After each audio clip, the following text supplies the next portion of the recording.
4 labour కోడ్లు 3 రైతు నల్ల చట్టాలను వెంటనే రద్దు చేసి ఆదిలాబాద్ జిల్లా అభివృద్ధి కోసం పార్లమెంట్లో ప్రత్యేక బడ్జెట్ను కేటాయించాలని జిల్లా కార్మిక సంఘాల నాయకులు డిమాండ్ చేశారు.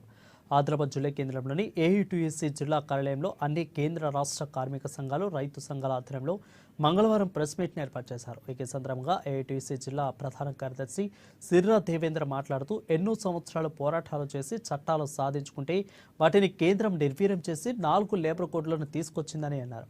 అలాగే రైతు నల్ల చట్టాలను అమలు చేసిందని అన్నారు. ఇక వీటిని వెంటనే రద్దు చేయాలని అన్నారు. అదేవిధంగా ఇటీవల ప్రవేశపెట్టిన పార్లమెంటు బడ్జెట్లోనూ కూడా తెలంగాణ రాష్ట్రానికి ప్రత్యేకంగా ఆదిలాబాద్కు బడ్జెట్ కేటాయించకుండా తీవ్ర అన్యాయం చేసిందని అన్నారు. దీనిపై ఐక్య పోరాటాలకు సిద్ధమవుతున్నట్లు తెలిపారు. కార్మిక సంఘాలు, రైతు సంఘాలు, ప్రజా సంఘాలతో కార్యాచరణ రూపొందించుకొని కేంద్ర ప్రభుత్వంపై ఎత్తున ఆందోళన కార్యక్రమాలు చేపడతామని హెచ్చరించారు. అధికారంలోకి వచ్చిందని అంటే రాముడి పేరు చెప్తే అధికారంలోకి ఇలా రావడం అనేది జరుగుతుంది. అది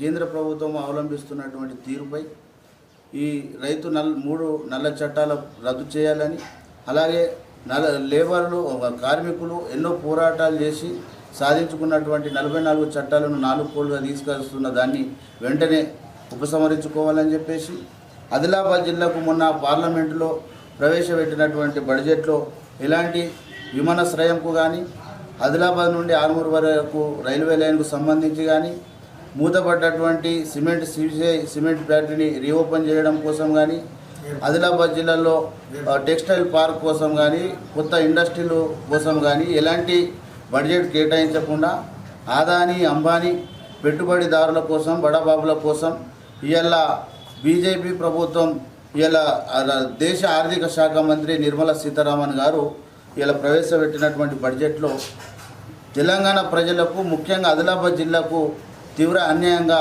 మేమందరం భావిస్తూ ఉన్నాం. రేపు ప్రతి ఒక్కళ్ళు కార్మికులు, కర్షకులు, బడుగు బలైన ప్రజలు అందరూ పాల్గొని రేపు 3 రైతు నల్ల చట్టాలను, అలాగే 4 లేబర్ కోడ్లను ఈ బడ్జెట్లో కూడా సవరించి ఆదిలాబాద్ జిల్లాకు, తెలంగాణ రాష్ట్రంకు ప్రత్యేక బడ్జెట్ను కేటాయించే విధంగా మనమందరం పోరాటాలు చేసి మన హక్కులు సాధించుకుందామని తెలుపుతూ ప్రజలందరూ ఈ స్వచ్ఛందంగా ఈ పోరాటంలో పాల్గొనాలని మేము కార్మిక సంఘాలు, రైతు సంఘాల తరపు నుండి పిలుపునిస్తాము. కేంద్ర